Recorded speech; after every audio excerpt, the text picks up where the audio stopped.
Syllabus reference number 2 है, बहुत important है कि जिस बंदे ने ऑर्गेनाइजेशन में मैनेजमेंट स्ट्रक्चर को समझना है और किस तरह से ऑर्गेनाइजेशन के अंदर स्टेक होल्ड जितने भी स्टेक होल्डर्स हैं उनकी इम्पोर्टेंस क्या है, उनका रोल क्या होता है, ऑर्गेनाइजेशन डिसीजन मेकिंग उनको देख के, उनके स्टेक को देख के किस तरह से करती है। उसके अलावा अगर हम बात करें कि बोर्ड ऑफ डायरेक्टर्स हैं तो बोर्ड ऑफ डायरेक्टर्स इलेक्ट कैसे होते हैं, बोर्ड ऑफ डायरेक्टर्स का रोल क्या होता है, ओवरसाइट कंसर्न्स क्या हैं, फिर जो कंपनी की सीनियर मैनेजमेंट होती है उसका क्या कंसर्न होता है मैनेजमेंट पर्सपेक्टिव में। तो ये सिलेबस रेफरेंस बहुत इंपॉर्टेंट है। तो गाइडिंग प्रिंसिपल्स क्या हैं कॉर्पोरेट गवर्नेंस के? नंबर 1 कहता है किसी भी ऑर्गेनाइजेशन में जो board of directors, board approve करे कॉर्पोरेट स्ट्रेटजीज, क्योंकि अथॉरिटी इन्हीं के पास है और ये अथॉरिटी डेलीगेट की हुई है बेसिकली ऑर्गेनाइजेशनल हिरार्की ने इन्हें, और साथ ही साथ शेयर होल्डर्स जिन्होंने अपॉइंट किया डायरेक्टर्स को।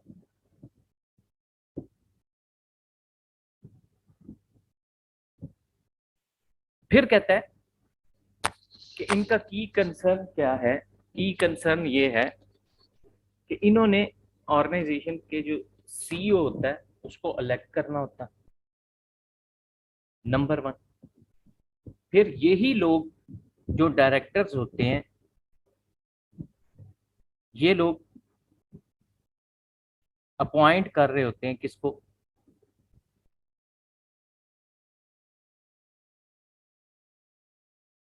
जो बाकी मैनेजमेंट का स्टाफ है उनको।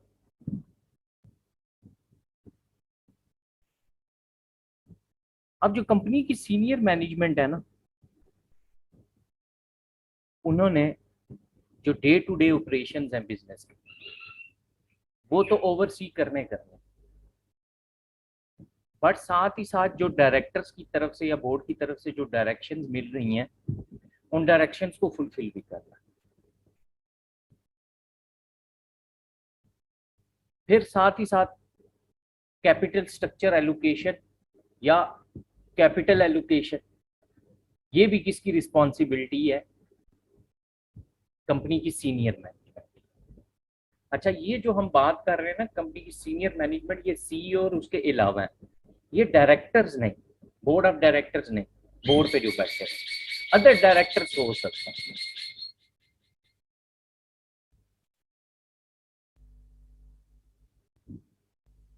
और कहते हैं जितनी भी ये वर्क एक्टिविटीज परफॉर्म करेंगे, सारा कुछ करेंगे, ये सब की सब एथिकल मैनर के अंदर होनी चाहिए।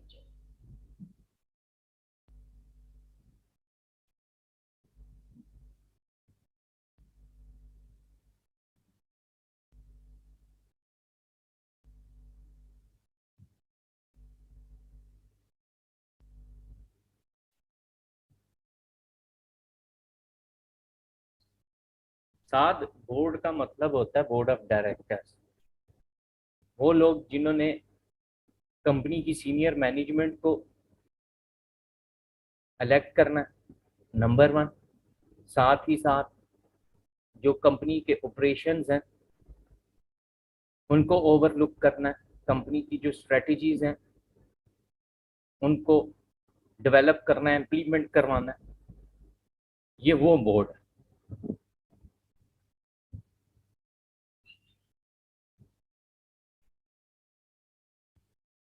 आगे कहता है जो कंपनी की मैनेजमेंट है वो कॉर्पोरेट स्ट्रेटजीज डेवलप करेगी और इम्प्लीमेंट करवाएगी, और कंपनी के जितने भी ऑपरेशंस हैं उनको ओवरसी कर रही है।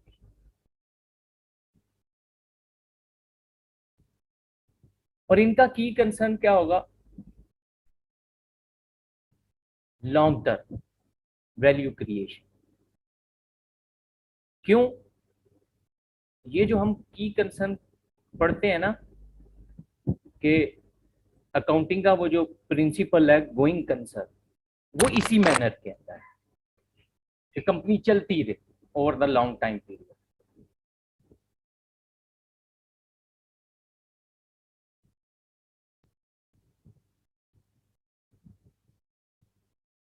फिर कहता है जो मैनेजमेंट है कंपनी की वो under the oversight of the board, और साथ ही साथ जो ऑडिट कमेटी है उसका काम क्या है, और जो आपका पहला की कंसर्न भी जो आज आपने पढ़ना वो यही इसी मैनर के अंदर है, बोर्ड के ओवरसाइट में। इन्होंने क्या करना है, कंपनी की फाइनेंशियल स्टेटमेंट्स प्रोड्यूस करवानी है, प्रोड्यूस करनी नहीं है, वो अकाउंट्स डिपार्टमेंट का काम। इनका कंसर्न क्या है, टाइमली एंड रिलायबल रिपोर्टिंग। तो कहता है ये टाइमली क्या करें, प्रोड्यूस करें फाइनेंशियल स्टेटमेंट्स को जो कि कंपनी की फाइनेंशियल पोजीशन को फेयरली ट्रूली रिप्रेजेंट करें। फिर कहता है जो कंपनी के ऑपरेशंस हैं उनको टाइमली डिस्क्लोज करें ताकि इन्वेस्टर उसकी बेसिस के ऊपर डिसीजन मेकिंग कर सके।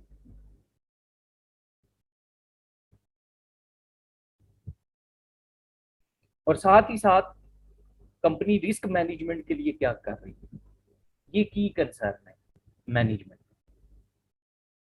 क्योंकि अगर हम एक चीज कहते हैं इंफॉर्मेशन का ना कुछ कैरेक्टरिस्टिक्स है, उसमें नंबर 1 पहला वो कहता है रिलायबल होनी चाहिए, जिस सोर्स से आप वो इंफॉर्मेशन कलेक्ट कर रहे हैं वो रिलायबल हो। नंबर 2 कहता है टाइमली हो, क्योंकि अगर टाइम के ऊपर आप डिसीजन नहीं ले पा रहे तो अल्टीमेटली लॉस आपको बियर करना पड़ेगा। और जिस टाइम पे आपको डिसीजन लेना था उस टाइम पे इंफॉर्मेशन अवेलेबल नहीं थी तो वो भी डिसीजन के गलत होने के चांसेस ज्यादा। और कंपनीज ने तो अट्रैक्ट करना ना इन्वेस्टर्स को, तो ये बड़ा इंपॉर्टेंट कंसर्न।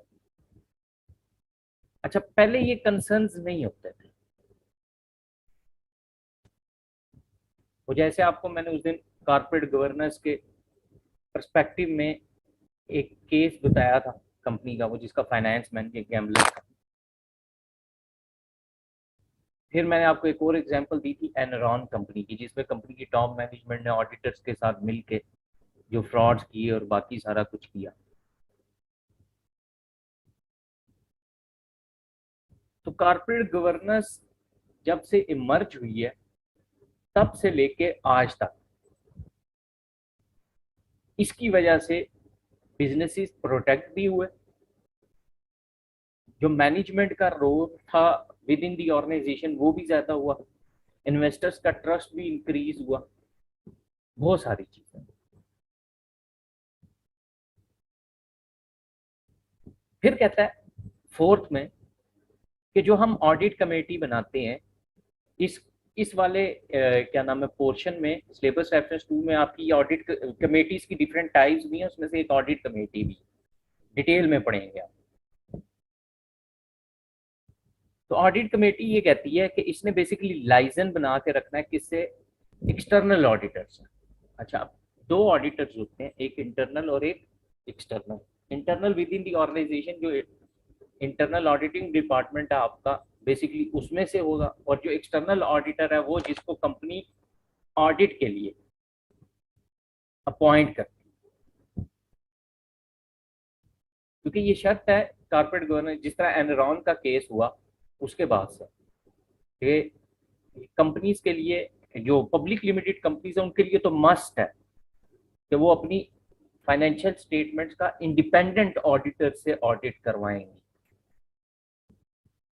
और वो इंडिपेंडेंट का मतलब क्या है कि वो कंपनी में से कोई नहीं हो सकता, कंपनी के बाहर से आप कोई फाइनेंशियल फर्म हायर करेंगे, ऑडिटर अपॉइंट करेंगे, वो आपकी फाइनेंशियल स्टेटमेंट को ऑडिट करेगा।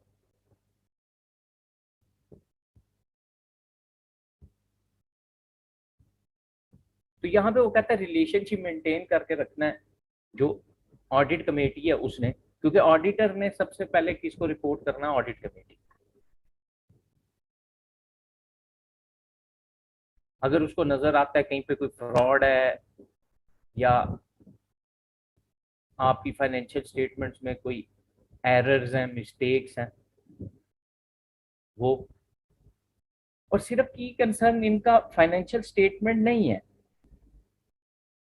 ये इंटरनल कंट्रोल के बारे में रिव्यू करके तो ऑडिट कमेटी को बताते हैं। इंटरनल कंट्रोल आपका चेक एंड बैलेंस,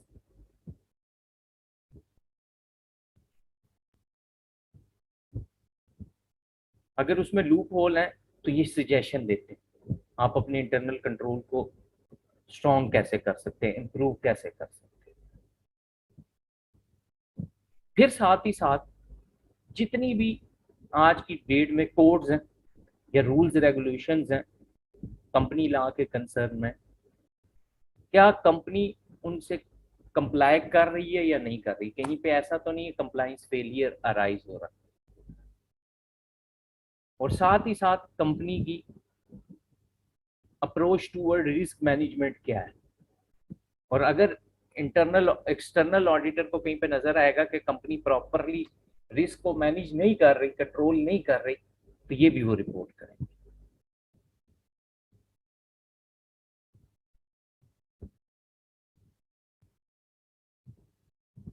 साथ ही साथ नंबर 5 में कहता है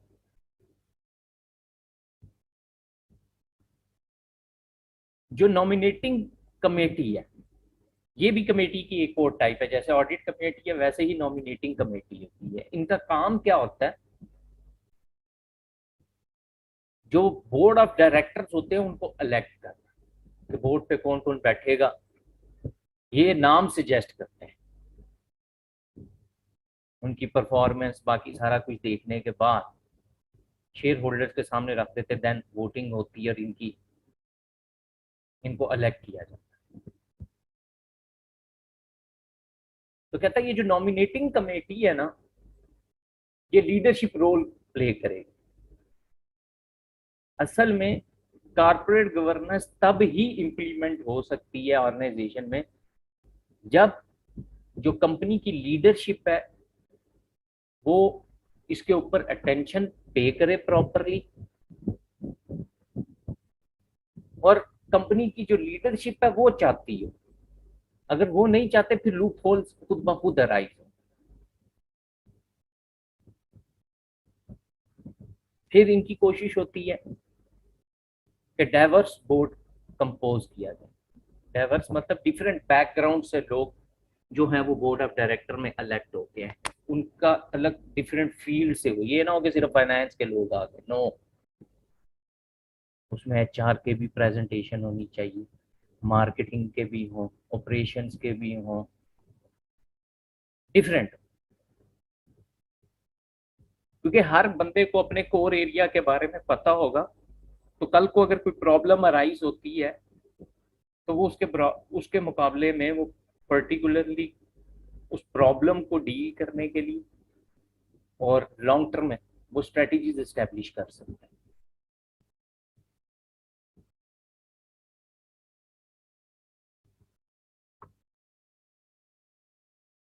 उसके बाद नंबर 6 कहता है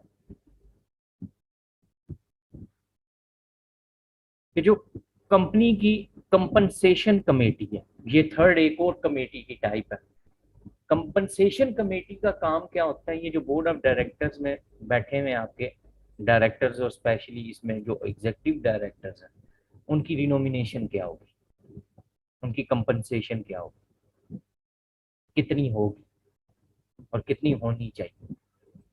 तो कहता है ये जो कंपनसेशन कमेटी है, कंपनसेशन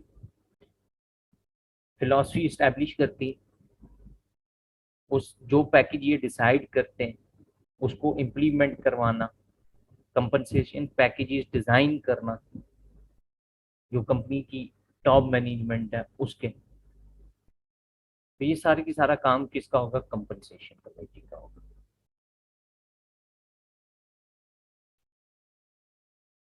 और जब ये कंपनसेशन पॉलिसी डिजाइन कर रहे होंगे ना, और जो भी पैकेज जिस भी डायरेक्टर को या सीनियर मैनेजर को ऑफर किया जाएगा उसमें लॉन्ग टर्म पर्सपेक्टिव होगा।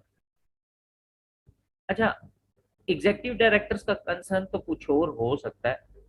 उस केस में से जरा अब आप निकलें तो जो कंपनी की टॉप मैनेजमेंट है, सीईओ है, या जो टॉप मैनेजमेंट के लोग बैठे हैं, वहां पे कंपनी का कंसर्न यही होता है कि आप इनको लॉन्ग टाइम पीरियड तक होल्ड करके रखें, क्योंकि ये ऑर्गेनाइजेशन के कंसर्न में बड़े की प्लेयर्स होते हैं। इनकी वजह से कंपनीज को बहुत सारे एडवांटेजेस और बेनिफिट्स जो हो रहते हैं वो मिलते हैं, और इनकी कंपनी की परफॉर्मेंस में इनका बड़ा मेन रोल होता है। तो कहते हैं ये पैकेज ऐसा होना चाहिए, ये क्योंकि ये जो कंपनसेशन होगी ना, इसने एज ए मोटिवेशन भी काम करना है। तो ये कहता है कि जब आप इसको लॉन्ग टर्म में कंसीडर करके चलेंगे तो इसकी वजह से कहता है कंपनी की वैल्यू क्रिएट होगी,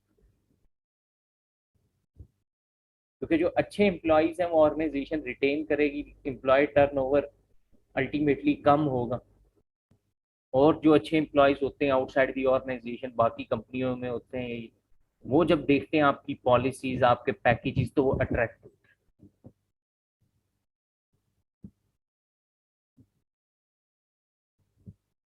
फिर कहता है जो कंपनी का बोर्ड है और जो कंपनी की मैनेजमेंट है, कहता है ये कंपनी के जितने भी स्टेक होल्डर्स हैं उनमें, और साथ ही साथ जो शेयर होल्डर का की कंसर्न, कहते हैं इनका काम ये है, कंपनी के बोर्ड का और मैनेजमेंट का, उनका जो की इंटरेस्ट है उसको प्रोटेक्ट करके रखना और लॉन्ग टर्म वैल्यू क्रिएशन करना।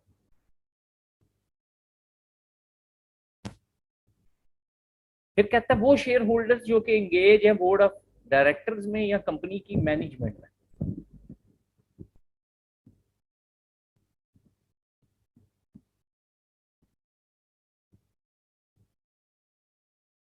बेसिकली कहता है आप इनके इंटरेस्ट को प्रोटेक्ट करें, क्योंकि अल्टीमेटली इनकी वजह से, इनकी बनाई हुई स्ट्रेटजीज की वजह से और इनकी डिसीजन मेकिंग की वजह से ऑर्गेनाइजेशन इफेक्ट हो रही है।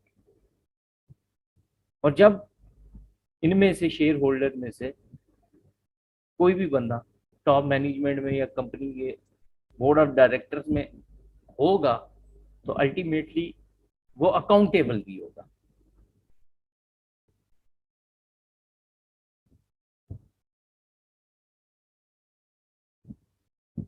अच्छा, अब पहले तो एक चीज यहाँ क्लियर करें ना कि एग्जीक्यूटिव डायरेक्टर कैसे आते हैं।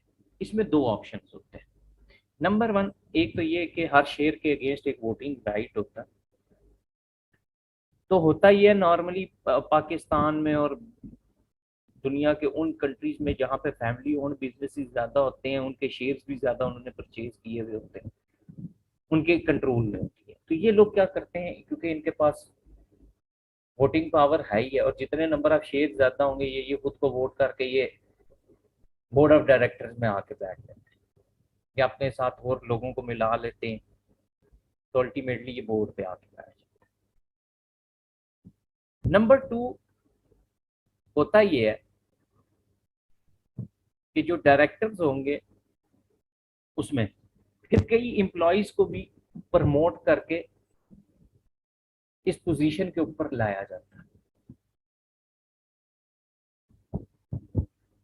अच्छा, अब आप उनको क्या करेंगे वोटिंग के लिए, ये कंपनी उनको as a bonus, as a performance bonus share issue करेगी और वो बोर्ड पे आ जाए।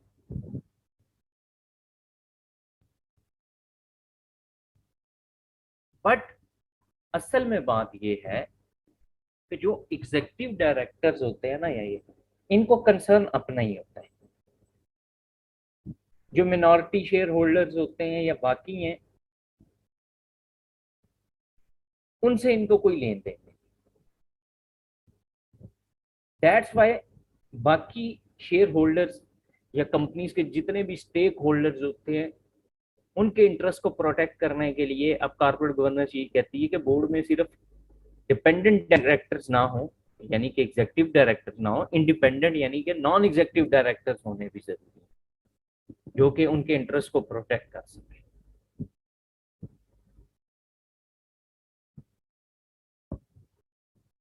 नेक्स्ट कहता है एड में, कहता है जो भी ये कंपनी की टॉप मैनेजमेंट या बोर्ड डिसीजन ले रहा है, तो वो कहता है बेसिकली बोर्ड बाकी पार्टीज के इंटरेस्ट को, यानी कि बाकी पार्टीज मतलब कॉन्स्टिट्यूएंसीज, या आप क्या कह रहे हैं जिसको स्टेक होल्डर्स, तो उनके इंटरेस्ट को प्रोटेक्ट करें। अच्छा, बाय कैटेगरी हमारे पास तीन तरह के स्टेक होल्डर्स होते हैं। Number one internal, number two external, number three connected. तो कहते हैं इनका काम क्या है, इन सब के इंटरेस्ट को प्रोटेक्ट करना, उनके इंटरेस्ट को कंसीडर करना,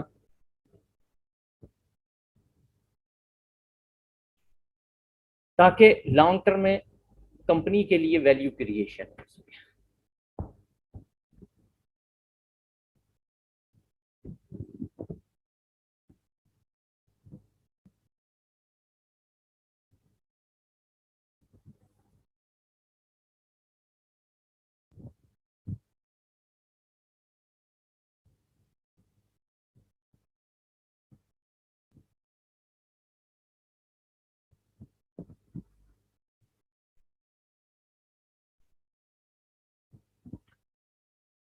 अब आते हैं की प्लेयर्स कौन से हैं, या की कॉर्पोरेट एक्टर्स कौन से। नंबर, सबसे पहले बोर्ड ऑफ डायरेक्टर्स। अच्छा, हायरार्की क्या है कि जो शेयर होल्डर्स होते हैं ना, होता क्या है, जरा गौर से सुनिएगा प्रोसेस। मतलब हम पांच छह लोगों ने डिसाइड किया जी कि हमने कोई बिजनेस स्टार्ट करना। मोस्टली जो ये कंपनीज बनी हुई होती है ना, ये पहले अपनी किसी फॉर्म में स्टार्टिंग में या तो रोल ट्रेडर होती हैं, देन किसी ना किसी कंसर्न की वजह से, इन्वेस्टमेंट पॉइंट ऑफ व्यू की वजह से वो पार्टनरशिप में कन्वर्ट होती हैं, और फिर मोस्टली इनमें से कंपनी में कन्वर्ट हो जाती है, या डायरेक्टली वो पहले पार्टनरशिप होती हैं बाद में कंपनीज में कन्वर्ट हो जाती है, या डायरेक्टली वो स्टार्ट ही बास कंपनी में। अच्छा, अब होता ये है कि जब ये लोग इकट्ठे होते हैं, तो उस टाइम पे पहले ये कुछ डॉक्यूमेंटेशन फुलफिल करते हैं, जैसे कंपनी का article of association and memorandum of association जो है वो ये लिखवा रहे हैं। देन फिर एससीसीपी में जाते हैं, फॉर्म शॉर्म फीस जो भी है फिल करते हैं, फिर इनको सर्टिफिकेट ऑफ इनकॉर्पोरेशन मिल जाता है, फिर ये पब्लिक इशूइंग की तरफ जाते हैं, और उसके बाद फिर इनको certificate of commencement of business मिलता है। अब होता ये है कि ये जो स्टार्टिंग में लोग इन्वॉल्व होते हैं ना बिजनेस को रजिस्टर्ड कराने में, जो कैपिटल इकट्ठा करते हैं, बाकी सारा कुछ, इनको बोलते हैं प्रमोटर्स। अब जब कंपनी पहला आईपीओ कंडक्ट करती है ना, तो उस केस के अंदर होता क्या है कि ये जो प्रमोटर्स होते हैं ये किस में कन्वर्ट हो जाते हैं, शेयर होल्डर्स। अब ये जो शेयर होल्डर है ये तो कोई भी कॉमन लेमैन हो सकता है जिसको बिजनेस की कोई नो हाउ नहीं है। बाद में भी जो इन्वेस्टर आ रहे हैं या शेयर होल्डर्स बन रहे हैं, जो शेयर परचेज कर रहे हैं, वो कोई भी आम नॉर्मल पर्सन हो सकता है जिसको बिजनेस के बारे में कोई ना हो। ये लोग अपने बिहाफ पे बिजनेस को रन करने के लिए, कंट्रोल करने के लिए फिर किसको अपॉइंट करते हैं, डायरेक्टर्स।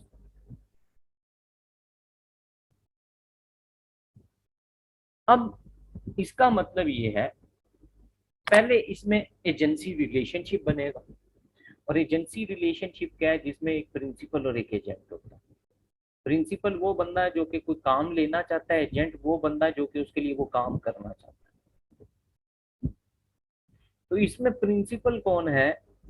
जो आपके शेयर होल्डर्स हैं वो आपके प्रिंसिपल, और जो डायरेक्टर हैं वो एजेंट।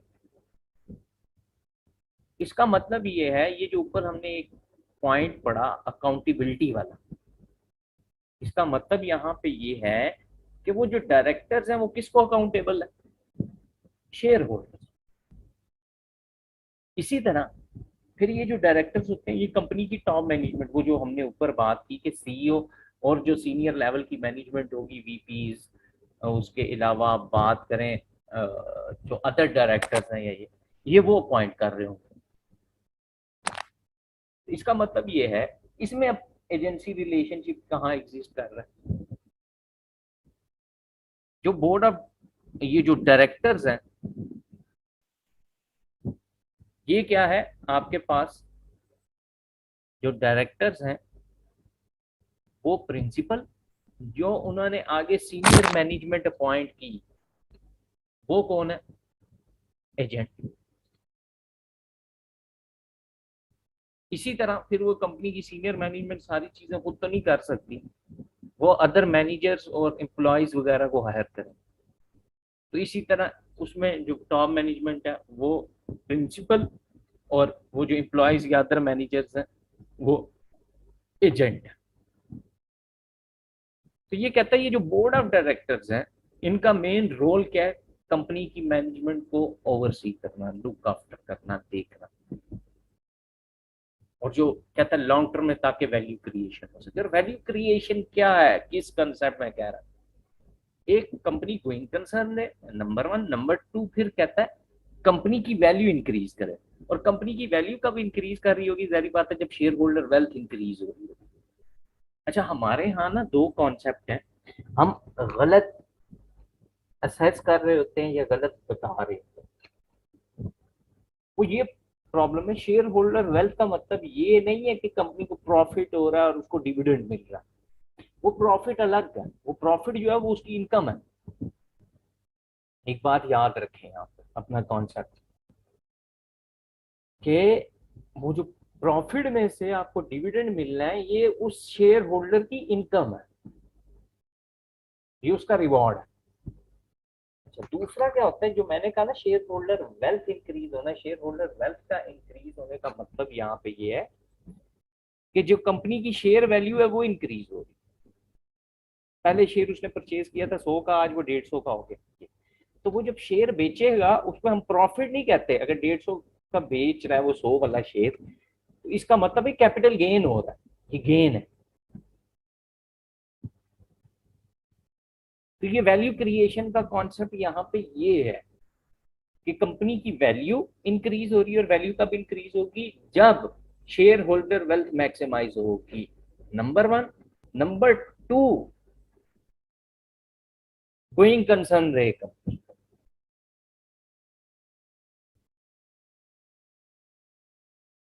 फिर कहता है दूसरी मेन इंटेंशन क्या है बोर्ड ऑफ डायरेक्टर की?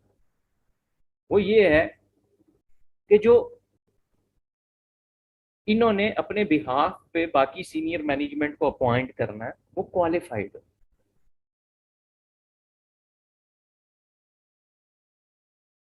वो कंपनी की मैनेजमेंट को संभाल सकते हैं। फिर फॉर एग्जांपल अगर ये सीईओ अपॉइंट कर रहे हैं, तो सीईओ की परफॉर्मेंस को मॉनिटर करना, अवेल्युएट करना, वो भी किसका काम होगा? Board of director. फिर ऑर्गेनाइजेशन के प्लानिंग प्रोसेस के अंदर कितनी सक्सेस मिली सीईओ को, कितने फंक्शन उसने परफॉर्म किए, कितनी सक्सेस, कितना फेलियर रेशियो रहा। फिर क्योंकि इन्होंने डेलीगेट कर दी होती है अपनी अथॉरिटी, अपनी रिस्पॉन्सिबिलिटी सीईओ को, तो ये उसको मॉनिटर भी कर रहे होते हैं, अवेल्युएट भी कर रहे होते हैं, क्या उन्होंने उस रिस्पॉन्सिबिलिटी को कहीं मिस यूज तो नहीं किया। अगर दी है रिस्पॉन्सिबिलिटी या अथॉरिटी, तो उन्होंने उसको प्रॉपरली यूटिलाइज किया।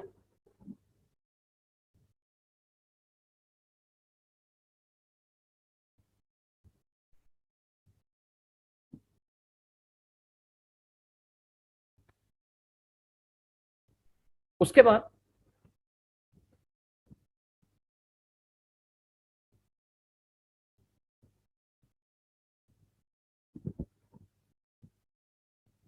नेक्स्ट कहता है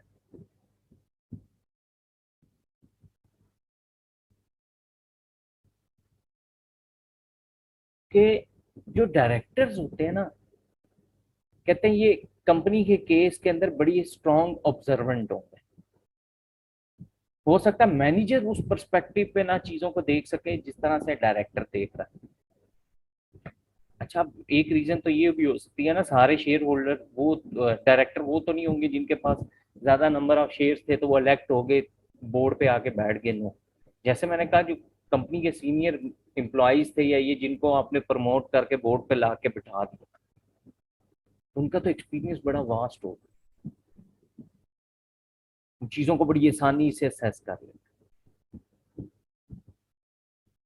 फिर इनका काम होता है की स्ट्रेटजीज एस्टेब्लिश करना, उनको इम्प्लीमेंट करवाना, लाइक रिस्क से रेलेवेंट अगर आप बात करें।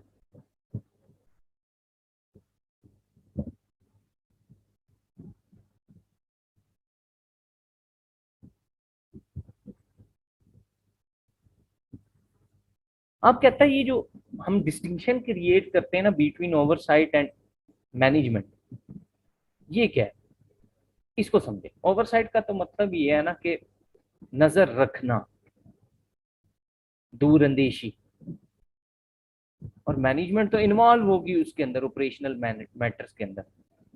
तो ओवरसी करना वो ये डायरेक्टर का काम। देन जो कंपनी की मैनेजमेंट है वो तो ऑपरेशनल मैटर्स के अंदर डायरेक्टली इन्वॉल्व है।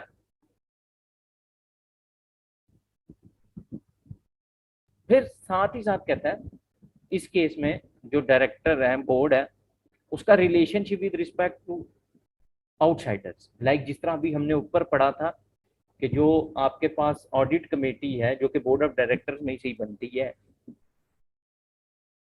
उनमें से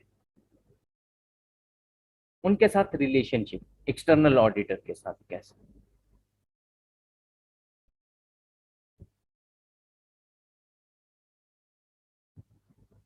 तो कहता है जो बोर्ड का रोल है वो सिर्फ ओवरसाइट रोल नहीं होना चाहिए, डायरेक्ट रोल होना चाहिए। ये सिर्फ नजर के आता है, वो कहता है इन्वॉल्व हो, वो कहता है।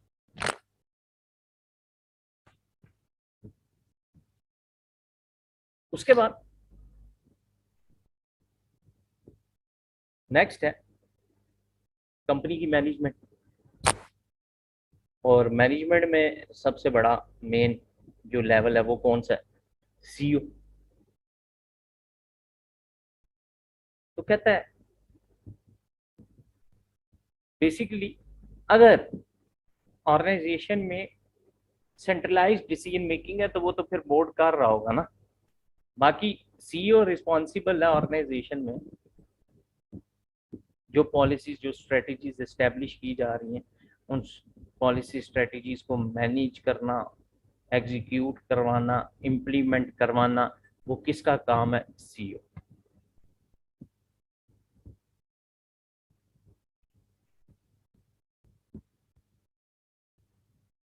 फिर कहता है और ये लिमिटेड नहीं है, ये जो स्ट्रेटजीज इम्प्लीमेंट करा रहा है या मैनेज करवा रहा है, ये सिर्फ महदूद नहीं है ओवरसाइट की हद तक कि उन पे उस पे ऊपर नजर रखी हुई है, उसका काम बनता है, नहीं।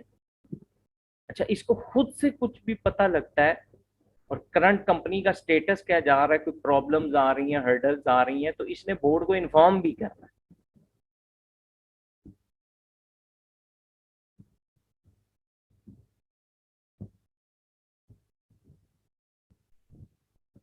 अब कहते हैं जो कंपनी की मैनेजमेंट है उसकी मेन रिस्पॉन्सिबिलिटीज की अगर हम बात करें तो वो क्या है, नंबर वन स्ट्रेटेजिक प्लानिंग। अच्छा, अब स्ट्रेटेजिक प्लानिंग मैंने आपको बताया पहले भी कि जब भी हम प्लानिंग की बात करते हैं ना तो तीन मेन चीजें आती है। नंबर वन ऑब्जेक्टिव सेट करना, नंबर टू स्ट्रेटेजी फार्मुलेट करना, और नंबर थर्ड इज रिसोर्सेज कौन से रिक्वायर उन ऑब्जेक्टिव्स को फुलफिल करने के।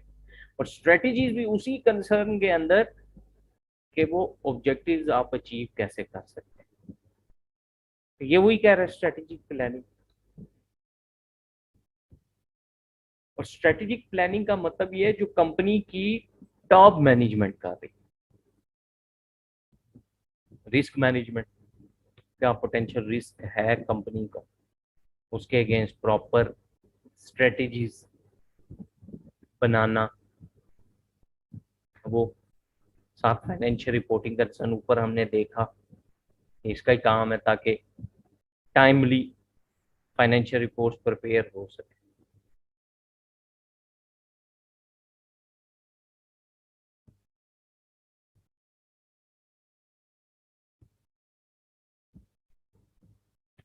उसके बाद कहता है जो अफेक्टिव मैनेजमेंट होती है ना, उसका पता आपको कहाँ से चलता है। नंबर वन, जो स्ट्रेटजीज बनी उनको तो एग्जीक्यूट कराना, इम्प्लीमेंट करवाना, वो तो काम है ही है। बट साथ ही साथ कहता है इसमें टाइम होराइजन का बड़ा इम्पैक्ट होता है, क्योंकि वो ऊपर हमने देखा, वो कहता है ये सारी चीजें लॉन्ग टर्म के अंदर होनी चाहिए। ऐसा ना हो कि आप शॉर्ट टर्म मेट्रिसेस सेट करें या शॉर्ट टर्म ऑब्जेक्टिव बस फुलफिल कर लें, वो नहीं होना चाहिए। लॉन्ग टर्म पर्सपेक्टिव होना चाहिए।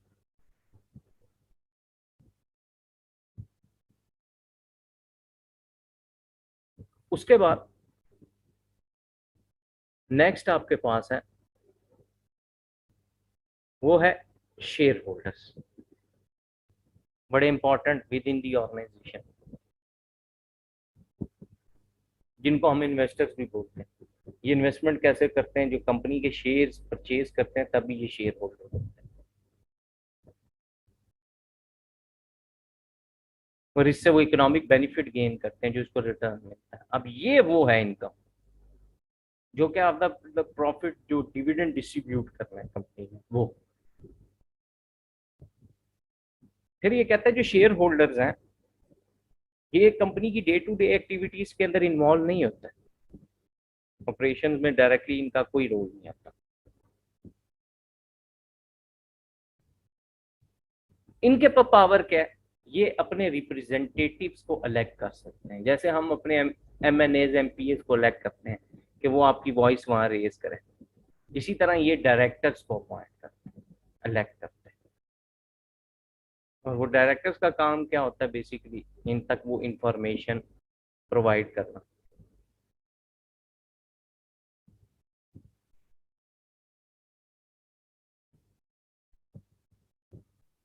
और ये शॉर्ट टर्म पर्सपेक्टिव के लिए बहुत कम होते हैं इन्वेस्टर्स जो कि इन्वेस्टमेंट करते हैं, ज्यादातर लॉन्ग टर्म के लिए।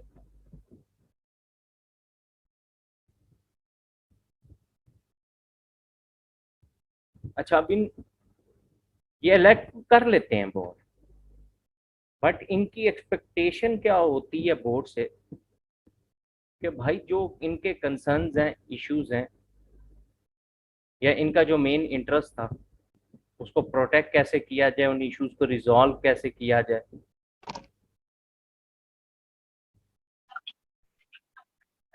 तो ये लॉन्ग टर्म में सोच रहे होते हैं।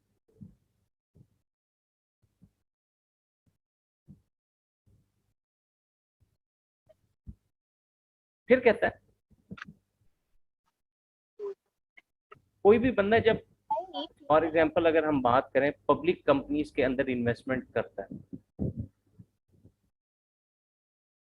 अब आप इन्वेस्टमेंट कर रहे हैं इस पर्पस के लिए कर रहे हैं, अच्छा कि मेरे जो एजेंडाज है, मेरे जो राइट्स हैं वो प्रोटेक्ट हो रहे हैं। कहता है ये अपने पर्सनल एजेंडाज को फुलफिल करने के लिए नहीं आ रहे होते बोर्ड।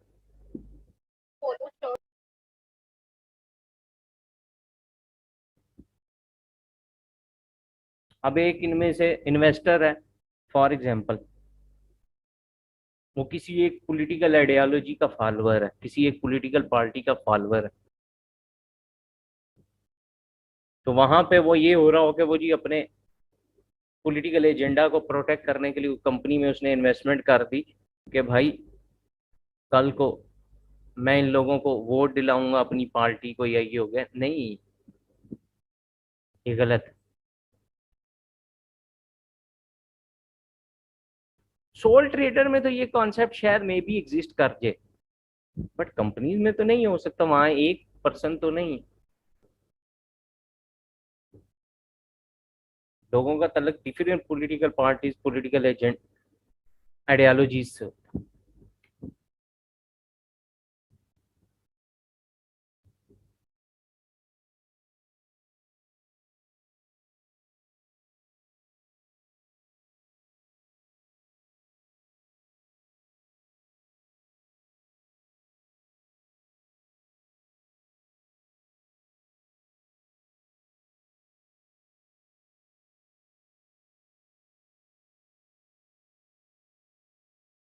जो शेयर होल्डर्स होते हैं, जारी बात है, बड़ा इंपॉर्टेंट, और इनकी वॉइस को बड़ी इंपॉर्टेंस दी जाती है।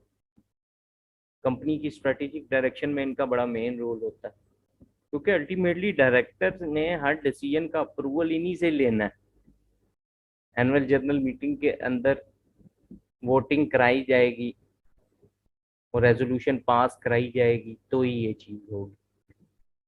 अब यहाँ पे की कंसर्न ये है, कारपोरेट गवर्नेंस जब से आई, इमर्ज हुई, तो एक पार्टी का इंटरेस्ट नहीं, जितने भी स्टेक होल्डर्स हैं, इसका काम ये हुआ कि उन सारे के सारे स्टेक होल्डर्स के इंटरेस्ट को प्रोटेक्ट करना, डायरेक्टर्स हैं उनको इफेक्टिव डायरेक्शन प्रोवाइड करना, कंपनी की जो टॉप मैनेजमेंट है इंक्लूडिंग सीईओ, उनकी जो रिस्पॉन्सिबिलिटीज हैं उसको गाइड करना कि भाई तुम अपनी रिस्पॉन्सिबिलिटीज फुलफिल करो, ताकि जो शेयर होल्डर की वैल्यू है वो लॉन्ग टर्म के अंदर इंक्रीज होती है, क्रिएट होती है।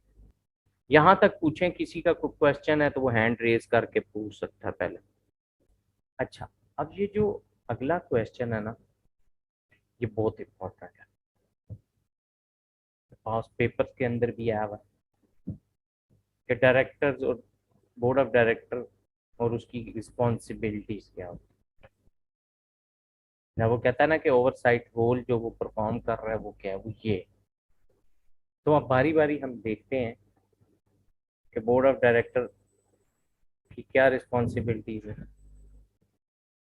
कंपनी के सीईओ को सिलेक्ट करना सिंपल है, ऊपर हम देख के हैं कि कंपनी की परफॉर्मेंस को असेस करने के लिए और day to day management responsibilities के लिए ये किसको अपॉइंट करते हैं। नंबर 2 कहता है setting the tone at the top.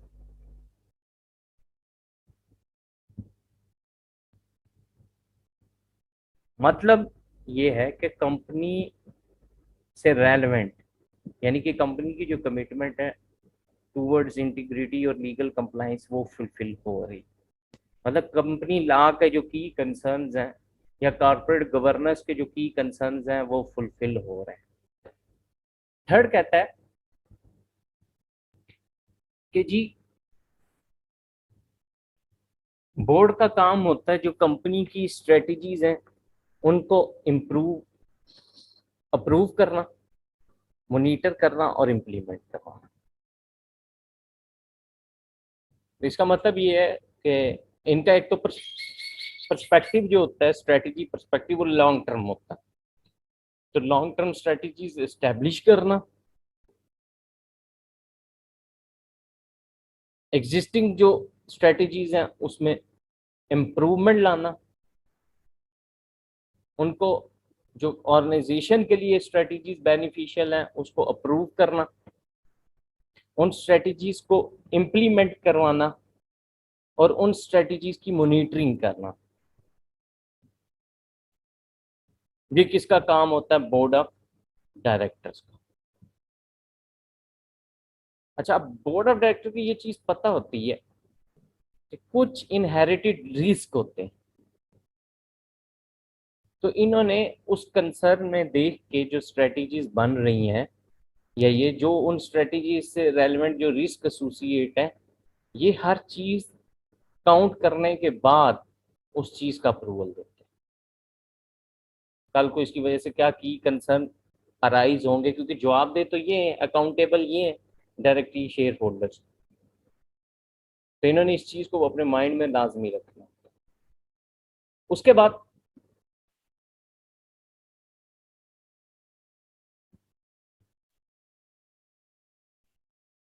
एक चीज होती है, उसको हम बोलते हैं रिस्क बैकग्राउंड।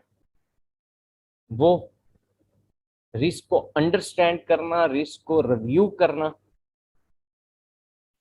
और रिस्क मैनेजमेंट प्रोसेस को ओवरसी करना, ये किसका काम है? बोर्ड ऑफ डायरेक्टर्स का।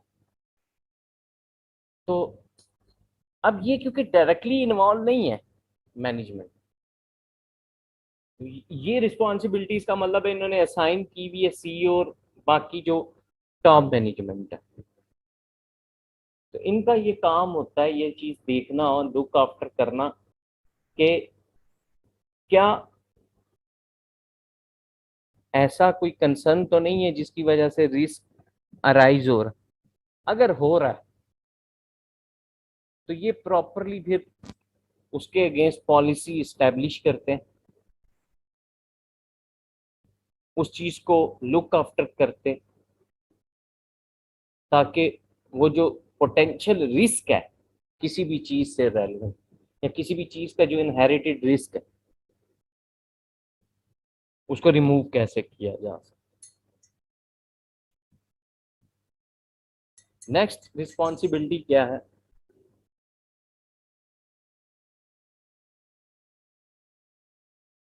सबसे पहले main focus integrity.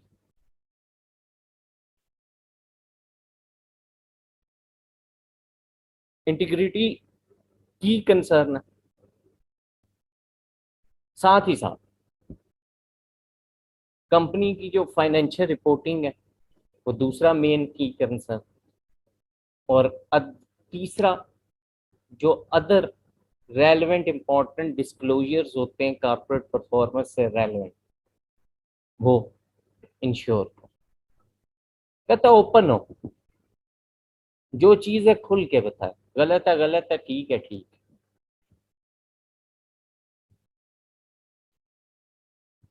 Straight forward हो।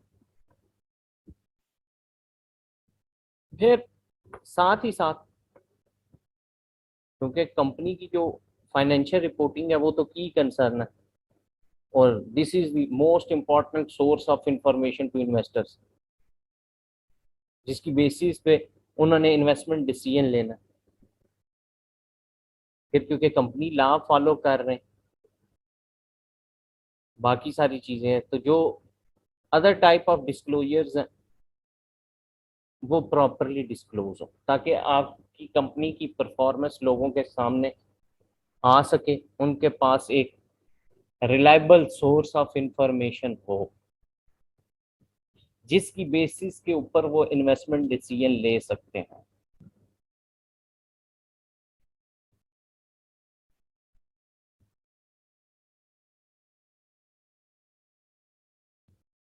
उसके बाद नेक्स्ट है एलोकेटिंग कैपिटल, बड़ा एक और इम्पोर्टेंट कंसर्न। अच्छा, ये जो नंबर वन पहले हम बात करते हैं यहाँ पे, ठीक है पैसा है, फंड है,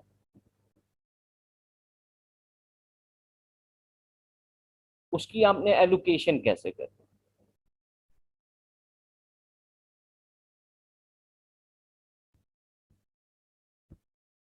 अब कुछ ऐसी स्ट्रेटजीज हैं, गोल्स हैं जो कि शॉर्ट टर्म है, कुछ लॉन्ग टर्म।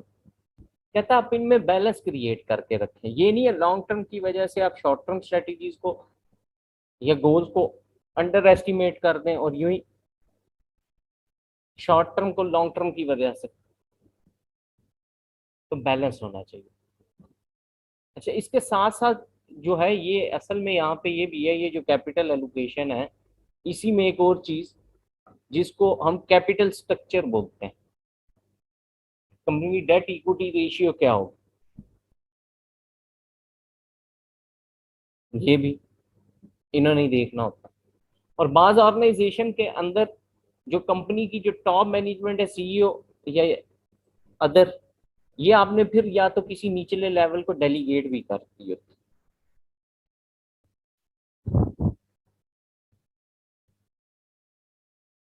फिर कहता है review, understand and overseeing annual operating plans and budget. तो कहता है बोर्ड बेसिकली ओवरसी कर रहा होता है इन सारे मैटर्स को, जो आपके ऑपरेशनल प्लान्स हैं या एनुअल बजट्स हैं जो कि मैनेजमेंट ने प्रेजेंट की, कि वो टारगेट्स हैं जिनको अचीव करना चाह रहे हैं।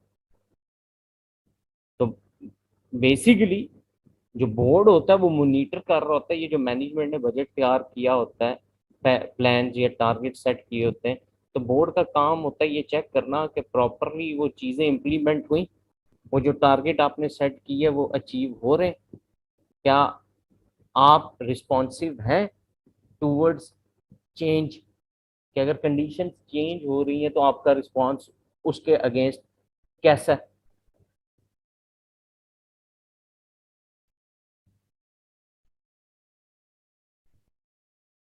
उसके बाद कहता है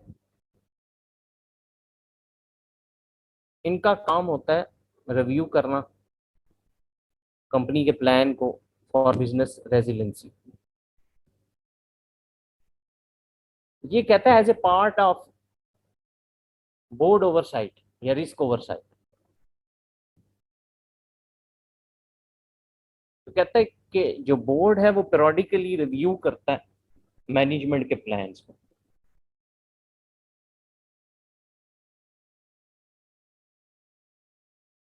जिसमें जो आपके बिजनेस रेजिलेंसी मैटर्स हैं उनको ओवरसी किया जाता है। लाइक फॉर एग्जांपल अगर हम बात करें बिजनेस की कंटिन्यूटी के हिसाब से, कि कंटिन्यूटी को कहीं पे खतरा तो नहीं है, तो फिजिकल सिक्योरिटी इश्यूज, थ्रेट्स, वो साइबर सिक्योरिटी इश्यूज और क्राइसिस मैनेजमेंट, क्योंकि बिजनेस सिचुएशन एक जैसी तो नहीं रहनी, कंडीशंस चेंज होती रहेंगी।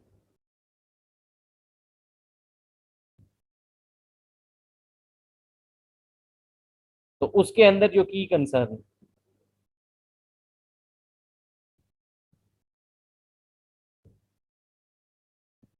नेक्स्ट जो रिस्पॉन्सिबिलिटी है वो आपकी क्या है,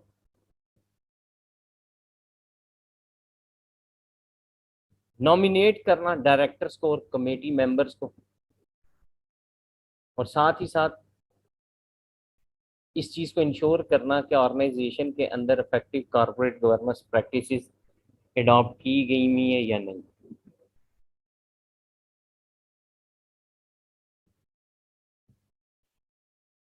जैसे हमने देखा वहां पे ऊपर के audit committee, nominating committee, compensation या रिनोमिनेशन कमेटी जिसको बोला जाता है,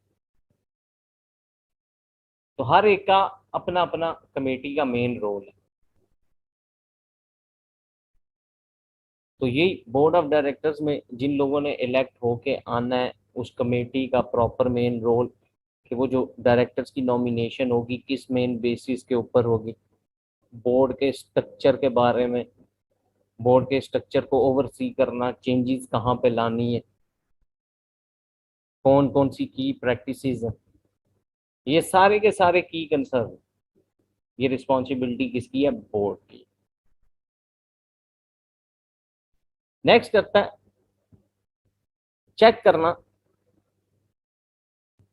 कि जो कंप्लाइंस प्रोग्राम है वो फॉलो हो रहा है या नहीं हो रहा, उसको प्रॉपरली ओवरसी करना, कि जो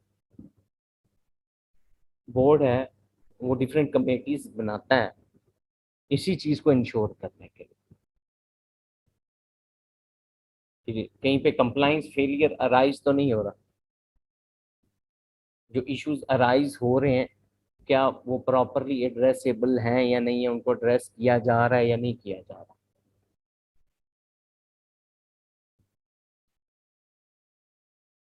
उसके बाद सेकंड, पहला बोर्ड के होगी, अब इसी तरह से सीईओ और कंपनी की जो टॉप मैनेजमेंट है अदर देन बोर्ड, उनकी की रिस्पॉन्सिबिलिटीज क्या है, और इनके पास डायरेक्ट रिस्पॉन्सिबिलिटी होती है, क्योंकि इनको तो अपॉइंट किया होता है डायरेक्टर्स ने अपने behalf per day to day operations को देखने के लिए। तो सबसे पहली की रिस्पॉन्सिबिलिटी क्या है, बिजनेस ऑपरेशंस को ओवरलुक करना। वो किसका काम है, कंपनी की मैनेजमेंट या सीईओ। और इसमें इन्होंने इंश्योर करना होता है लॉन्ग टर्म वैल्यू को, जो कि मैंने आपको बहुत डिटेल में बता दिया कि ये लॉन्ग टर्म वैल्यू क्रिएशन कैसे हो। शॉर्ट टर्म कंसर्न नहीं है, लॉन्ग टर्म कंसर्न।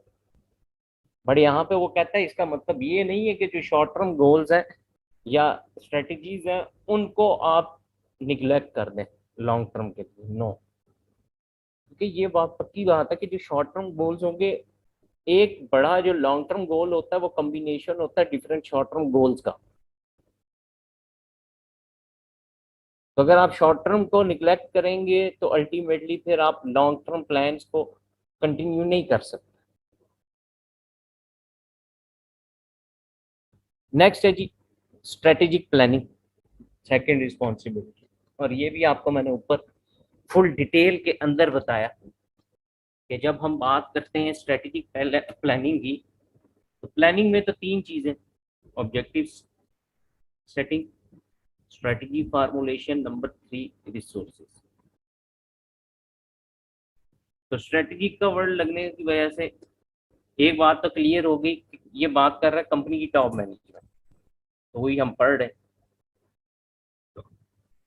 तो स्ट्रेटेजिक प्लान इस्टेब्लिश करना, कंपनी के फ्यूचर आउटलुक को देखना, ये किसकी रिस्पॉन्सिबिलिटी है, सीईओ या कंपनी की जो टॉप मैनेजमेंट है उसके अंदर आती है। इससे रेलेवेंट वो अपने स्ट्रेटेजिक प्लान्स एस्टेब्लिश करते हैं, किस तरह से लॉन्ग टर्म वैल्यू क्रिएशन की जा सकती है, और साथ ही साथ फिर अपना ये इनपुट देते हैं बोर्ड को।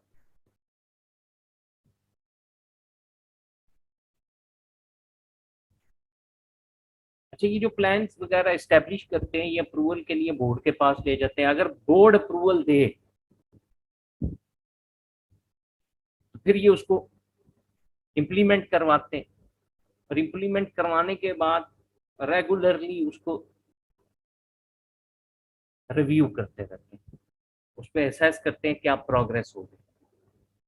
फिर साथ ही साथ, अच्छा, ये जिन चीज़ों को ओवरलुक कर रहे होते हैं, जिन चीज़ों को लुक आफ्टर कर रहे होते हैं,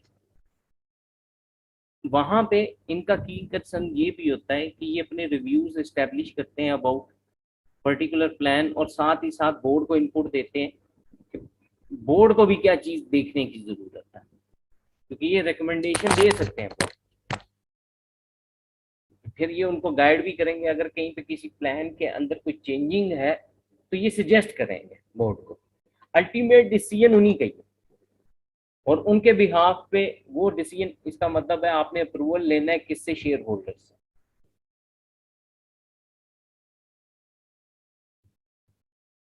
नेक्स्ट, कैपिटल एलोकेशन,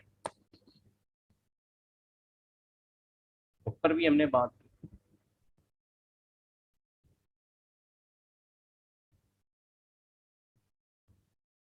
ये रिकमेंडेशन देंगे बोर्ड को अगेन कैपिटल एलोकेशन,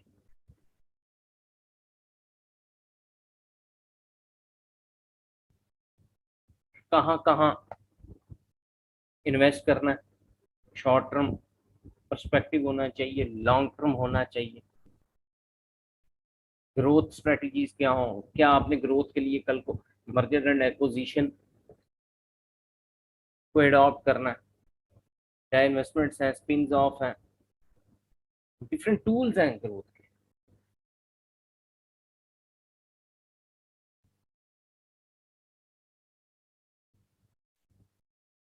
फिर डिसीजन अबाउट डिविडेंड। अच्छा, ये डिसाइड कौन करेगा, सजेशन कौन देगा कि भाई इस साल शेयर होल्डर्स को डिविडेंड देना है नहीं देना, ये लोग सजेस्ट करेंगे बोर्ड को। फिर बोर्ड वो चीज लेके जाएगा किसके पास? शेयर होल्डर्स के पास।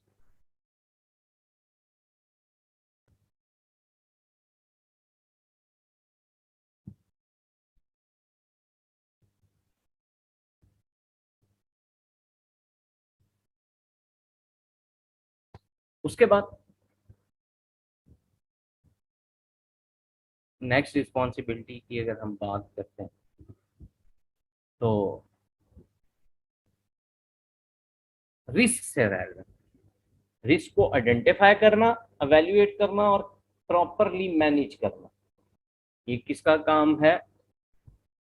सीईओ और मैनेजमेंट।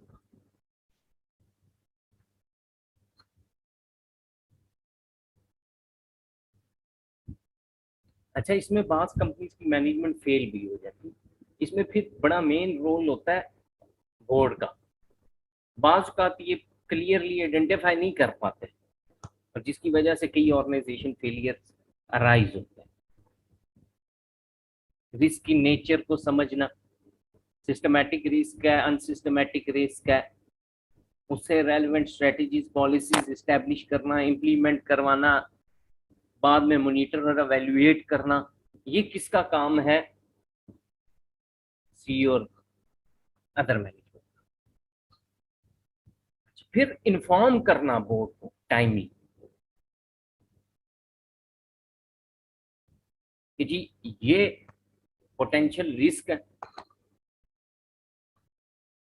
इनके ये कॉन्सिक्वेंसेस हो सकते हैं, उसके ऊपर अपनी सजेशन देना बोर्ड को कि इसको हमें कैसे कंट्रोल करना चाहिए, मैनेज करना चाहिए। ये किसकी रिस्पॉन्सिबिलिटी है? सीईओ और मैनेजमेंट। अच्छा, main responsibility of reporting and disclosure जो है ये बोर्ड की है, पर यहाँ पे कहता है कि उस कंसर्न में जो हम बात करें कि वो रिपोर्टिंग पर्टिकुलरली एक्यूरेट और ट्रांसपेरेंट है, और जिस तरह ऊपर कहा था कि जो अदर डिस्क्लोजर्स हैं वो किसकी रिस्पॉन्सिबिलिटी है? बोर्ड की। तो इनका काम ये है कि इंश्योर करना कि जो फाइनेंशियल रिपोर्टिंग हो रही है वो एक्यूरेट और ट्रांसपेरेंट है, नंबर वन। नंबर टू, जो रेलेवेंट डिस्क्लोजर्स थे वो सारे के सारे हुए हैं, स्ट्रेट फॉरवर्ड रहेंगे, एक्यूरेट एंड टाइमली इन्होंने रिपोर्टिंग करनी है हर हाल में बोर्ड को, क्योंकि वो टारगेट किसने सेट किया? बोर्ड ने। और उसको अचीव कौन करा रहा है? ये। अगर इससे रेलेवेंट कोई भी पोटेंशियल कॉन्सिक्वेंसेस या कोई भी इश्यूज रेज हो रहे हैं तो इनका काम होता है उसको बोर्ड को डिस्क्लोज करना, फिर इंटरनल कंट्रोल देखना, और बाकी सारी चीजें डिस्क्लोजर इश्यूज जो हैं अदर, कि कंपनी की कोई मैनेजमेंट में कोई फ्रॉडलेंट एक्टिविटी के अंदर इन्वॉल्व तो नहीं है, अगर है तो उसके कॉन्सिक्वेंसेस क्या होंगे, प्रॉपरली मॉनिटर करना, एवेल्युएट करना, वो किसका काम है? Senior management. उसके साथ साथ जैसे ऊपर कहा था कि बना के प्लान ऑपरेशनल और ये बजट कौन दे रहा होगा? मैनेजमेंट। बट रिव्यू, ऊपर ये था review of annual operating plan and budget, बनाना किसका काम है? रिस्पॉन्सिबिलिटी किसकी है? वो सीनियर मैनेजमेंट। बट उसको रिव्यू करना, मॉनिटर करना, एवेल्युएट करना, वो किसका रोल था? रिस्पॉन्सिबिलिटी थी बोर्ड की। ये लोग ऑपरेशनल प्लान सेट करते हैं, बजट सेट करते हैं, उसको इम्प्लीमेंट कराते हैं, मॉनिटरिंग करते हैं, और इनके ऊपर चेक एंड बैलेंस किसका होगा? बोर्ड का। जहां कहीं पे नेसेसरी चेंजेस है, इनको नजर आ रहा है कि हम अपने टारगेट से पीछे हैं या प्रॉपरली अचीव नहीं कर पा रहे, तो ये उसके अंदर चेंजिंग कर सकते हैं।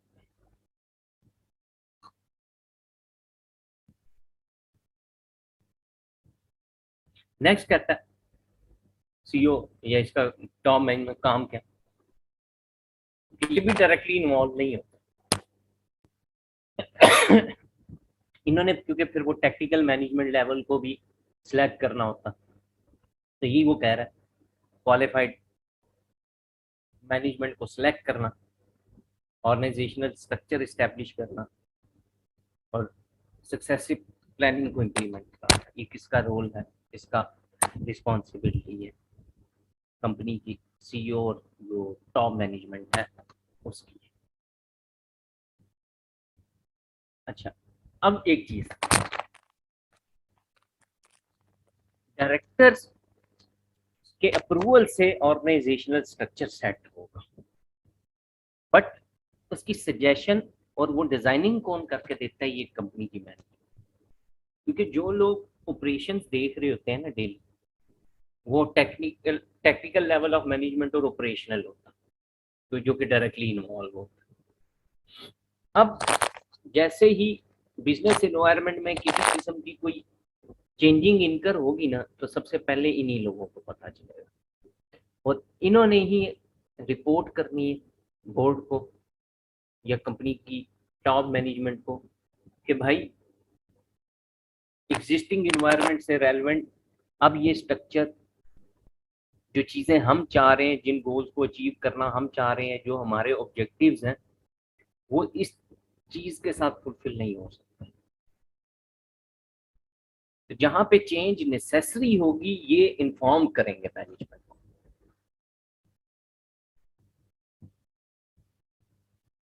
उधर फिर हमने ऊपर पढ़ा बोर्ड बिजनेस रेजिलेंसी के हिसाब से, बट रेजिलेंसी को इंश्योर कौन कर रहा होगा, यही जो सीईओ है या मैनेजमेंट है, बेसिकली वो ही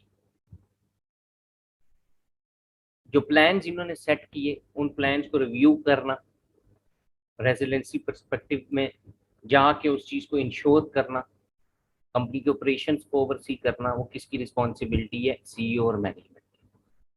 और इसमें सबसे पहली चीज हमने ऊपर देखा था, कंटिन्यूटी का। तो यहाँ पे वो कह रहा है बेसिकली रिस्क आइडेंटिफाई करना, अगर है उसको नजर आ रहा है ऑपरेशनल मैटर्स में, या कोई नेचुरल डिजास्टर, कोई लीडरशिप गैप आ रहा है, कोई फिजिकल सिक्योरिटी थ्रेट है, कुछ भी है, साइबर सिक्योरिटी है, तो असेस करना।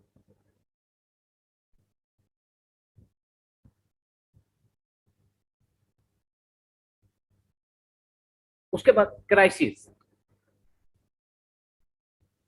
अगर हम बात करें क्राइसिस मैनेजमेंट, तो क्राइसिस मैनेजमेंट में भी कौन इन्वॉल्व होगा, डायरेक्टली सीईओ और कंपनी के टॉप मैनेजमेंट, और ये मिलके काम करेंगे विद बोर्ड।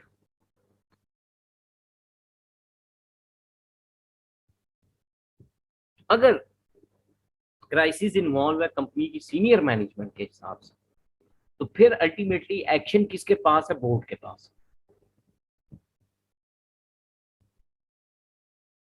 बट इस कंसर्न में ये है, क्या मैनेजमेंट अपना रोल फुलफिल कर रही है, नहीं कर रही, रोल के अगेंस्ट जो रिस्पॉन्सेज रिक्वायर्ड हैं, वो क्या फुलफिल हो रहे हैं या नहीं हो रहे, ये की कंसर्न किसका है, टॉप मैनेजमेंट या सीईओ।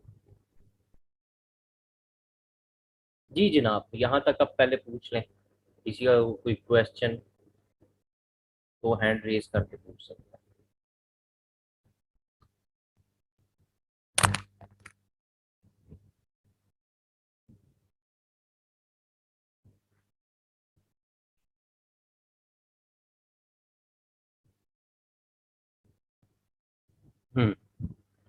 ठीक है, गुड। और रिजल्ट मुझे पिछली दफे वाला ही चाहिए, मैनेजमेंट स्ट्रेटजी जैसा, ठीक है ना। जो नए आए हुए हैं, खुदा के लिए मेरे नाम पे ट्यूबलाइट मत जलाना, नहीं तो खैर नहीं होगी। उम्मीद करता हूँ इंशाल्लाह इस दफा भी वैसे ही रिजल्ट आएगा। पिछली दफा मेरिट किसका आया था मैनेजमेंट स्ट्रेटजी में, अब्दुल समद का, या कौन था नाम मुझे, क्लास में जरा हैंड रेज करना, किसका आया था मेरिट मैनेजमेंट स्ट्रेटजी में।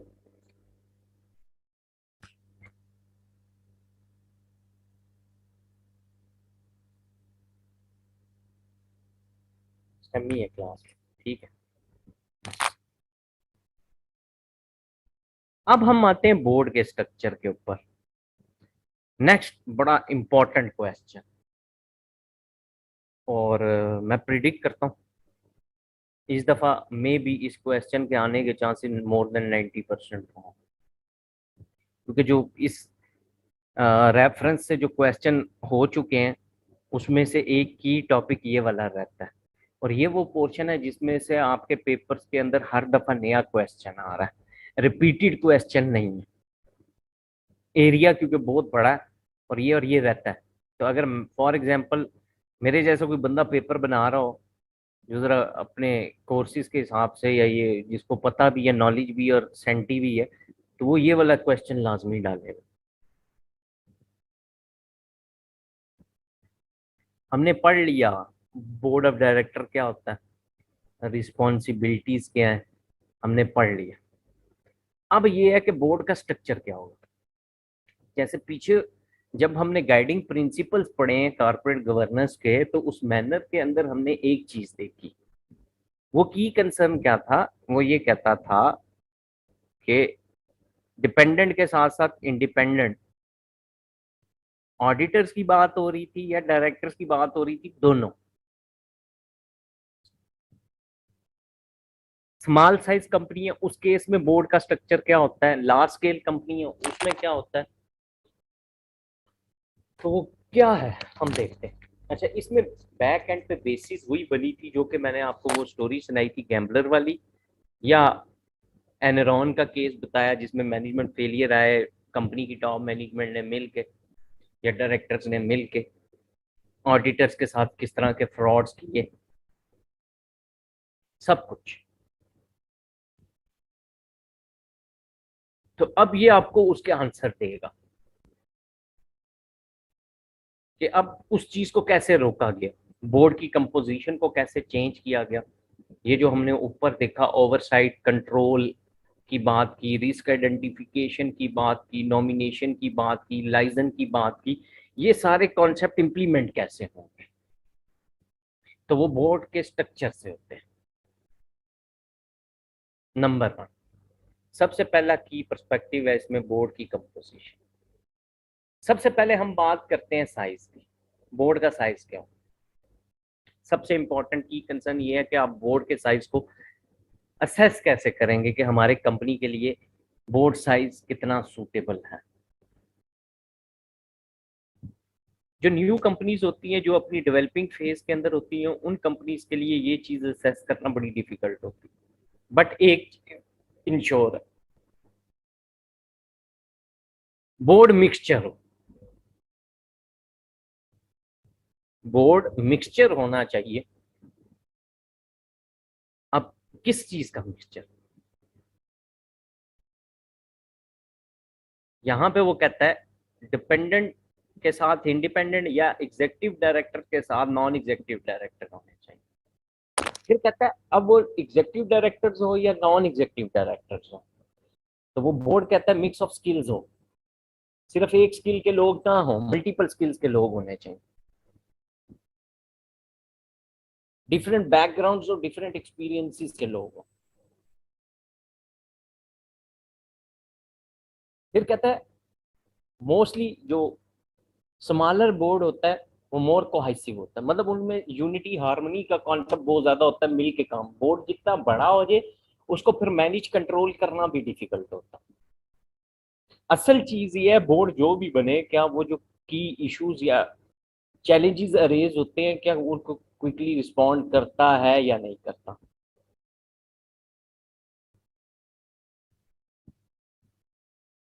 अब स्मॉल कंपनीज है उनके लिए रिक्वायरमेंट है 3 डायरेक्टर्स का होना नेसेसरी है, और जो लार्ज स्केल कंपनी उनके लिए मिनिमम उसमें वो कहता है 7 है। बट डिफरेंट बिजनेसेस में इसकी प्रोविजन अलग है। उनमें से फिर ये कहता है, तो जो स्मॉल बिजनेसेस हैं उसमें अगर 2 एग्जेक्टिव हैं तो एक कम से कम नॉन एग्जेक्टिव डायरेक्टर हो। अगर 7 है तो उसमें से 3 कम से कम नॉन एग्जेक्टिव डायरेक्टर हो।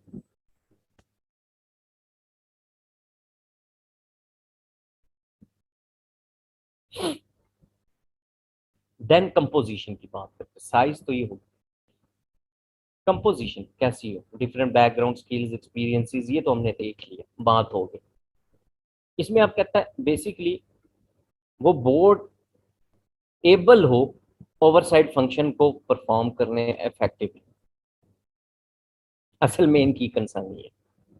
और इसमें कहता है की कंसर्न कंपोजिशन में किस चीज का होगा, नंबर वन डाइवर्सिटी। कहता है बोर्ड में डिफरेंट डाइवर्स बैकग्राउंड के लोग, एक नहीं। फिर बोर्ड एबल हो लॉन्ग टर्म में शेयर होल्डर वैल्यू को क्रिएट करने में, और शेयर होल्डर वैल्यू अभी आपको डिटेल में मैं पहले बताया।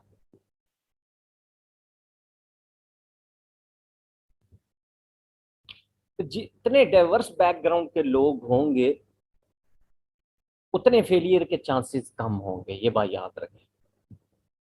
ऐसा भी हुआ कई दफा, कई इश्यूज रेज हुए फाइनेंस के, तो पता लगा जी कंपनी के बोर्ड में फाइनेंस का बंदा ही कोई नहीं था।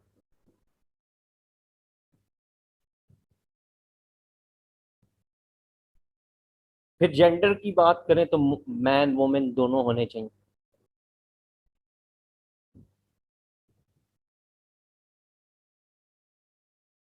डिफरेंट इंडस्ट्रियल बैकग्राउंड जोन के, एक ही इंडस्ट्री में सर्व ना किया हो, मल्टीपल इंडस्ट्री सर्व करके आ रहा हो।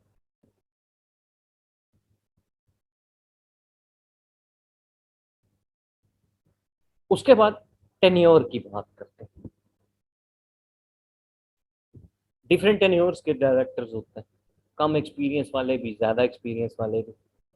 तो कहता है टेन्योर स्टेबल हो, ये ना हो कि बहुत ज्यादा ही वो बोर्ड चेंज कर करके आ रहा हो।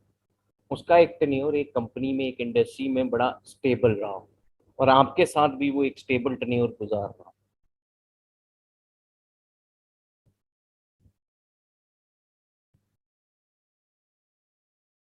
नेक्स्ट कहता है करेक्टरिस्टिक्स क्या हो। कहता है नंबर वन की concern integrity, straight forward, open, strong character का हो, जजमेंट उसकी बड़ी साउंड हो, प्रोफेशनल, ऑब्जेक्टिव माइंड हो, एबिलिटी हो चीज़ों को असेस करने, साथ ही साथ शेयर होल्डर्स के इंटरेस्ट को प्रोटेक्ट करने में क्या रोल्स होते हैं, क्या ड्यूटीज होती हैं, उसको पता हो।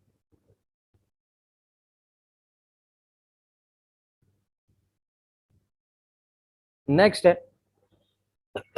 एक्सपीरियंस।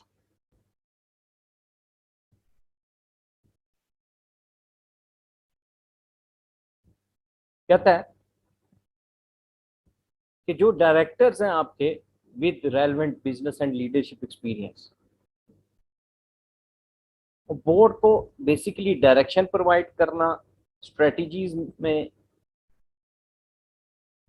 स्ट्रेटजीज को इम्प्लीमेंट करवाने में, कौन कौन से रिस्क चैलेंजेस बिजनेस को फेस है, इसकी आइडेंटिफिकेशन करके इसके अगेंस्ट प्रॉपरली स्ट्रेटजीज को फार्मुलेट करना, इम्प्लीमेंट करना, वो इन डायरेक्टर्स को आता। उसके बाद इंडिपेंडेंस की बात करते हैं। अब जो मैं आगे कह रहा था ना, डिपेंडेंट और इंडिपेंडेंट, डिपेंडेंट का कॉन्सेप्ट तो एग्जीक्यूटिव डायरेक्टर्स के कॉन्टेक्स्ट में, और इंडिपेंडेंस का कॉन्सेप्ट नॉन एग्जीक्यूटिव डायरेक्टर्स के कंसर्न में। बड़ा की कंसर्न है डायरेक्टर इंडिपेंडेंस का। और जब से वो इश्यूज रेज हुए, कॉर्पोरेट गवर्नेंस ने जब से अपना रोल प्ले करना शुरू हुआ, कंट्रीज ने डिफरेंट कोड्स इंप्लीमेंट की, बाकी सारा कुछ किया, इंडिपेंडेंस सबसे ज्यादा की कंसर्न था। क्योंकि अगर डिपेंडेंट है और इंडिपेंडेंट अगर एग्जिस्ट नहीं कर रही, तो इसका मतलब है जो भी आपने डिसीजंस लेने हैं कल को, वो आप इंडिपेंडेंट नहीं ले सकते, आपके ऊपर किसी ना किसी की कोई सिग्निफिकेंस एग्जिस्ट कर रही है। तो जब आप अपने डिसीजंस में इंडिपेंडेंट नहीं होंगे, तो आप चीजें ओपनली डिस्क्लोज भी नहीं कर सकते। अब यहाँ पे इंडिपेंडेंस के कंसर्न में क्या कहता है, जो डायरेक्टर बोर्ड पे है यानी कि नॉन एग्जीक्यूटिव डायरेक्टर, उसका किसी किस्म का कोई रिलेशनशिप ना हो। ये बड़ी सख्त चीज है, यहाँ पे नहीं है, मैं आपको जनरली बताता हूँ पाकिस्तान की कॉर्पोरेट गवर्नेंस कोड क्या कहती है।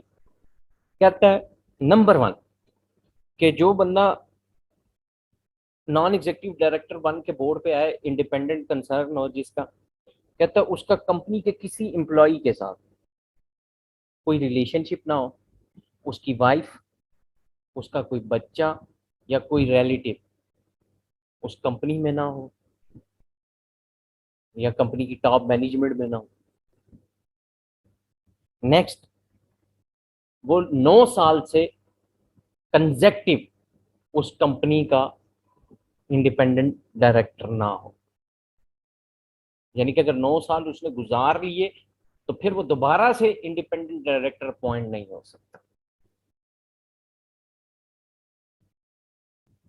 फिर उस डायरेक्टर का कंपनी के साथ किसी किस्म का कोई कॉन्ट्रेक्चुअल रिलेशनशिप ना हो, मतलब उसका सप्लायर वेंडर या इस तरह से वो इन्वॉल्व ना हो। फिर वो कंपनी की पेंशन पॉलिसी के अंदर ना हो, उससे पेंशन जाती हो। फिर साथ ही साथ उसने उसके पास उस कंपनी के शेयर्स ना हो। ये बड़े इंपॉर्टेंट वो चीजें जिसकी वजह से इंडिपेंडेंस के ये जो फिर इशू है ये नहीं अराइज होता। इतना सब चेक एंड बैलेंस है।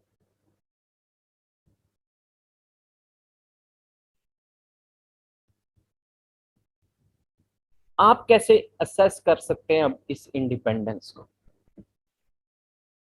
कहते हैं जब आपने अब एवेल्युएट करना ना डायरेक्टर की इंडिपेंडेंस को, कहता है कई फैक्टर्स, कई सर्कमस्टांसेस हैं,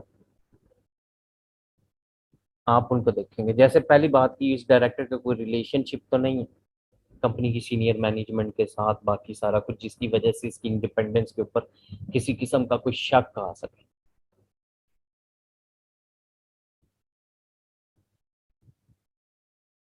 अगर रिलेशनशिप है फिर वो थ्रेट है इंडिपेंडेंस।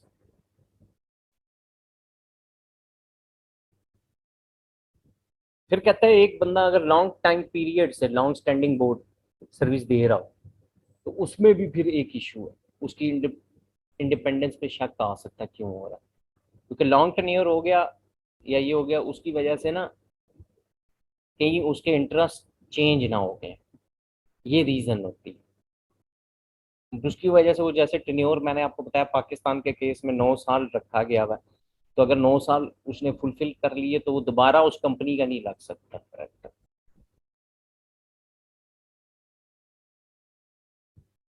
कितने रह गए? तो नेक्स्ट कहता है कि इलेक्शन कैसे होगा। बेसिकली ये इम्पैक्ट पहले किस, इसका इम्पैक्ट कैसे आ रहा होगा, इसे चेक कैसे कर रहे होंगे। इलेक्शन जिम्मेदारी है जो नॉमिनेशन कमेटी है। पहले नॉमिनेशन कमेटी डायरेक्टर्स के नाम लेगी, सजेस्ट करेगी, और जब आपने इलेक्शन कराने और लॉन्ग टर्म वैल्यू क्रिएशन आप चाहते हैं तो वो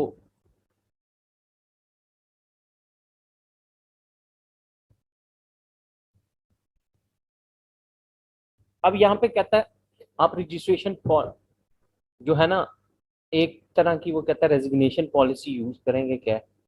नंबर 1, वोट आए हो कि कोई डायरेक्टर है वो छोड़ दे ना छोड़े, तो उसको रिजाइन करना पड़ा, अगर मेजॉरिटी वोट्स उसके अगेंस्ट पड़े तो वो बंदा इसका पार्ट नहीं बने।